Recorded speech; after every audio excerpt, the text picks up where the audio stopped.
আসসালামু আলাইকুম। আজকে আমি আমার এক ক্লায়েন্টের চুল স্ট্রেট করব। ক্লায়েন্টের চুলগুলো ছিল খুবই লম্বা এবং কোঁকড়ানো। আমরা সবাই মিলে গিয়েছিলাম এক জায়গায় বেড়াতে। ওই জায়গাতেই এক ক্লায়েন্ট বলল ওনার চুল স্ট্রেট করে দিতে হবে। আমি যেহেতু পার্লারের কাজ করি ওনাকে নিষেধ করতে পারলাম না, তাই ওনার কাজ করতে শুরু করলাম। ক্লায়েন্টের মাথায় মেডিসিন দিতে দিতে অনেক শৈশবের কথা মনে পড়লো। ছোটবেলা যখন আমরা লেখাপড়া করতাম, স্কুলে যাইতাম, মেয়েদের ইমন সোজা সোজা চুল দেখে তাকিয়ে থাকতাম অবাক দৃষ্টিতে। কিভাবে ওদের চুল এত সোজা ও এত সিল্কি। তখন আর বুঝতাম না এগুলি মেশিনের আর মেডিসিনের কেরামতি। যবে থেকে পার্লার জগতে ঢুকেছি সেই দিন থেকেই বুঝেছি এগুলো মেডিসিন আর হাতের কাজ। আমার চুলগুলো আমি 2-3 বার করেছি। অনেক সুন্দর লাগে। চুলগুলো খুব মসৃণ ও পাতলা হয়, বাতাসে এলোমেলো দোল খায়। ছেড়ে দিয়ে হাঁটতে অনেক ভালো লাগে।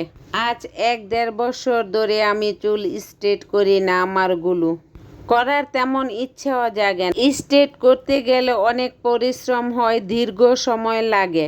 এখন তো সংসার আর পার্লার নিয়ে বিজি থাকি। হাতে তেমন একটা সময়ও নাই যে চুলগুলো লিবলিং করে নিব। আমারই এক স্টুডেন্ট আমাকে জিজ্ঞাসা করছে, ম্যাম আপনারগুলা কি স্ট্রেট করবেন না? আমি বলেছি হালকা হালকা কার্লি হয়েছে, আর কিছুদিন যাক তারপর স্ট্রেট করব। আমি আমার চুলের অনেক যত্ন নিই, অনেক কেয়ার করি। মাথায় পুটিং দেই, স্পা করি, হেনা সহ বিভিন্ন ট্রিটমেন্ট নেই। এই কারণে আমার চুলগুলোও খুব সুন্দর ও সিল্কি। কে চায় না বলেন তো দেখি যার যার সৌন্দর্য ধরে রাখার জন্য। যদিও আমি তেমন বেশি একটা সময় পাই না, তারপরও চেষ্টা করি করার জন্য। আর ওনার এই চুলগুলো দেখে মনে হচ্ছে আজই আমি আমার চুলগুলো স্ট্রেট করে নেই। ইচ্ছা থাকলেও উপায় নেই, কারণ আমি তো আরেক জায়গায় এসেছি বেড়ানোর জন্য। আপনারাই বলেন তো, বেড়াতে এসে আমি কয়জনের চুল করব? দোকানেও কাজ করি, বেড়াইতে আসলেও কাজ করতে হয়।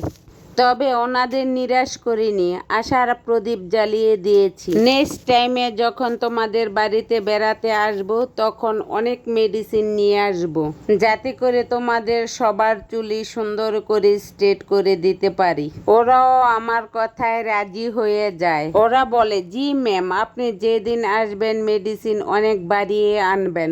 আমরা 3-4 জন মিলে যাতে চুলগুলো স্ট্রেট করতে পারি। আপনারা পুরো ভিডিওটা যদি দেখেন তাহলে বুঝতে পারবেন এই চুলগুলা কতটা সুন্দর, মোলায়েম ও মসৃণ হয়েছে।